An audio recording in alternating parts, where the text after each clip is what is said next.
tergiur dengan materi dan fisik. Dia anggap itu sesungguhnya, padahal dalam pandangan ini itu adalah semu. Saudaraku, لا ما عاد يرعبني ظلم يهددني لا شيء أخسره لا مهما يطول الدرب فالحق معه. Bismillahirrahmanirrahim. Assalamualaikum warahmatullahi wabarakatuh. Saudaraku, perjalanan hidup kita telah bercerita panjang kepada kita bahwa sebenarnya manusia ini adalah makhluk spiritual, makhluk yang sejatinya dan seyogianya dipimpin oleh rohaninya. Akan tetapi banyak sekali manusia alpa terhadap masalah ini. Mereka tergiur dengan pandangan-pandangan yang pendek, simplistik, dangkal, karena pandangan matanya, apalagi hawa nafsunya, yang sangat tergiur pada fisik dan materi. Tidak hanya sampai di situ. Begitu tertariknya manusia dengan persoalan-persoalan fisik dan materi, hingga mereka mengaguminya, mereka meletakkan hormat dan takzim kepada seseorang berdasarkan kepemilikannya, berdasarkan materinya. Keadaan seperti ini disindir oleh Allah Subhanahu wa taala. Afara'aita man ittakhadha ilahahu hawahu.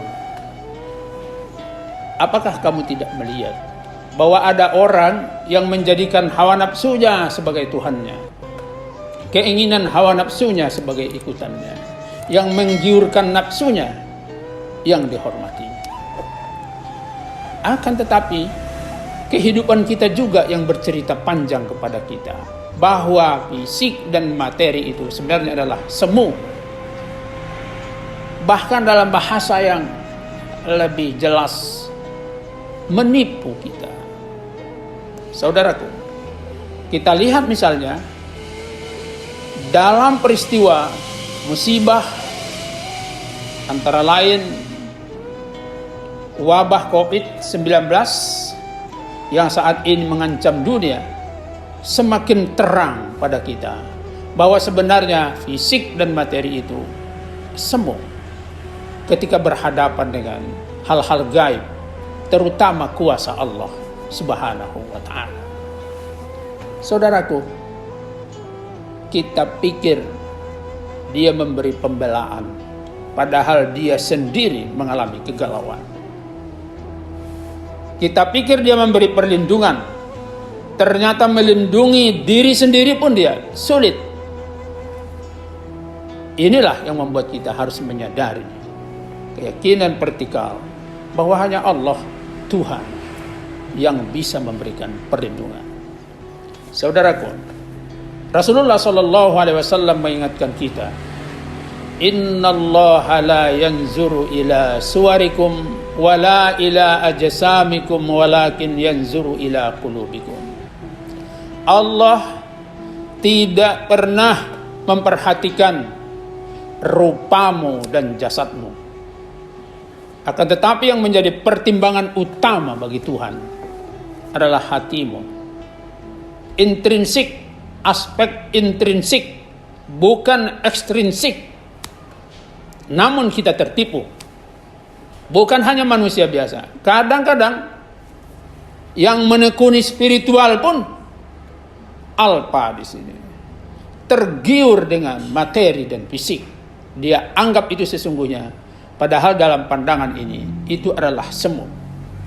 Saudaraku,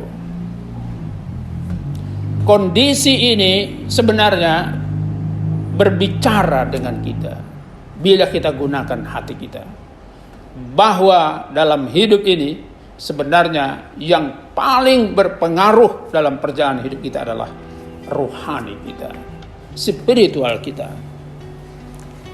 Begitu pentingnya peran spiritual itu, saudara-saudaraku, hingga Rasulullah SAW memberikan tuntunan kepada kita.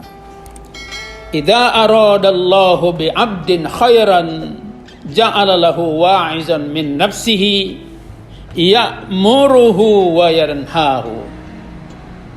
Saudaraku, bila Allah menghendaki kebaikan pada seseorang, niscaya Allah akan menciptakan kecenderungan dalam dirinya bahwa hatinya yang mengingatkannya, hatinya yang menyuruhnya, hatinya yang melarangnya. Saudaraku, kontrol inilah yang sekarang hilang dari kehidupan kita. Hati jarang bicara, nurani hampir tidak mempertimbangkan, tapi semua aktivitas, tindakan, dan bahkan kebijakan-kebijakan kita sangat dikuasai oleh hawa nafsu, keinginan diri sendiri kita. Saya kira disinilah Allah mencoba memberikan peringatan-peringatan kecil melalui musibah-musibah yang kita hadapi, sehingga kita berada di dalam kesadaran bahwa ada yang menguasai. Bukan kita, tetapi Allah. Kekuatan kita, perencanaan kita, strategi kita, dan masa depan yang kita buat, kita rencanakan, mestilah bersandar pada Pencipta. Saudaraku, hingga Rasulullah SAW menetapkan standar-standar dari pencapaian manusia, baik secara material fisik maupun secara spiritual dan intelektual. Ketika Rasulullah mengingatkan kita, Ra'sul hikmah makhafatullah, puncak dari segala prestasi, puncak dari segala kecerdasan, puncak dari segala kemampuan dan kekuasaan manusia adalah makhafatullah. Bila dia dapat menempatkan Tuhan di atas semua prestasinya. Kita melihat begitu prestasi manusia tanpa terkendali, bahkan ada tokoh dunia yang merencanakan kekuatan militernya bisa menghadang dan mencegah terjadinya hari kiamat. Bayangkan tuh, saudaraku, kondisi ini mengingatkan umat manusia. Semoga kita semakin menyadari bahwa hidup ini adalah untuk mendedikasikan segalanya kepada Allah. Wassalamualaikum warahmatullahi wabarakatuh.